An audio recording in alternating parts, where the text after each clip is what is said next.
I've learned, one of the best things I've learned about professional wrestling, Glacier told me, he said, I'm not the smartest man in the business, but I've been around a lot of people that are smart in this business. And so if you're able to pick up and learn and listen, you're able to pick up a lot of lessons. So first thing I'll ask you guys is, in today's professional wrestling climate, I noticed that you two have notebooks. Those are actually very beneficial things, because anytime you think about something wrestling, write it down. Gear ideas, move names, moves, promoters' names, numbers, wrestlers, their contact information, write it down. With smartphones now, yeah, you can do that, but having it written down on a piece of paper solidifies it in your mind a little bit more. If you're ever out on the road and you meet somebody, see something, write it down. Go back and look at it. Like, oh, I want a new move and I want to call it this, or I can call it that. Write down 5 or 6 things and go back and through and you're like, no, that's stupid, and you cross it out. But I've probably gone through about 5 or 6 notebooks myself. It's just a good thing to have to,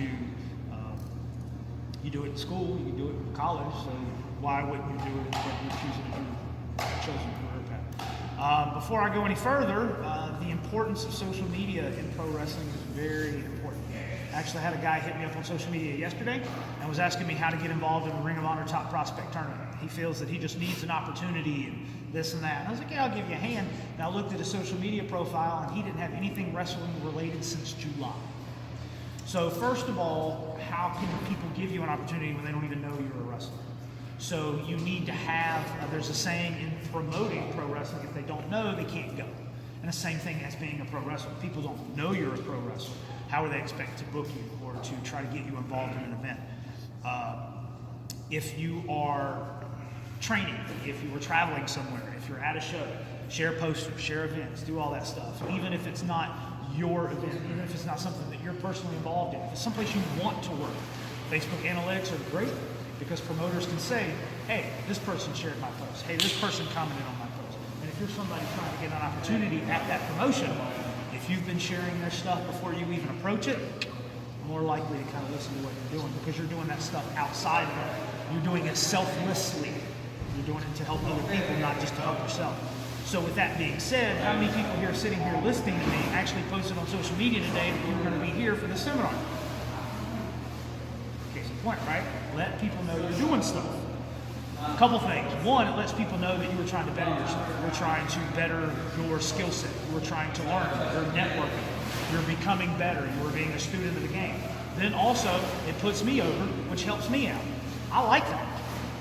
I'm just going to be truthful. It helps, right? Somebody 2 states away shares one of my things. It's great. So now people that are in their circle of influence can see me.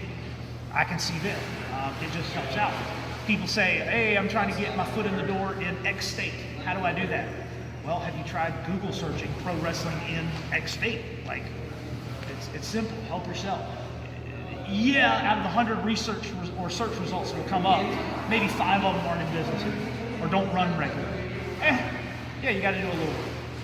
But by sharing and commenting and liking and doing all that stuff, you can start to see, okay, well, you have a circle of influence now in Texas, North Carolina, Florida, Maryland, Chicago. You can start to see the promotions that are running in that area. Go like their pages, share their stuff, comment on it. You may not be in Chicago for another 6 months, but if you go ahead and you start spreading that information out, and when you're up there for a weekend, you can go, hey, I can hit up these 5 promotions because I already know they exist. Hey, I'm going to be up there this weekend. May not be an opportunity that time, but maybe the next time. Social networking, social media, and just networking in general is huge in professional wrestling. Knowing people, learning from people, vital to getting ahead in this business. I made a post on social media the other day about networking and doing it right. It's not, hey, this is my name, nice to meet you, and then never talking to them for the rest of the day. Find out about it. What do they do in wrestling? How long have they been wrestling? Where are they out? What are their goals in wrestling? What are they trying to do? And then, of course, most questions lead to, this is what I'm doing. How about you? So now you get to talk about yourself. You build relationships. You maintain those relationships. You comment on their stuff. You like their stuff. Share their stuff. And it just rolls, right?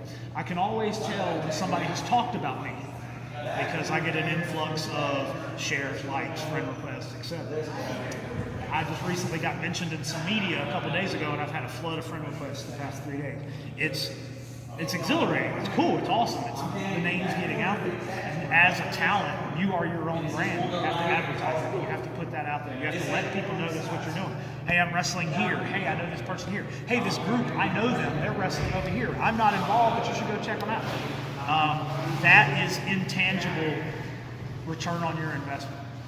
It may not immediately affect you. It may not immediately benefit you, but it will eventually. You just got to keep it.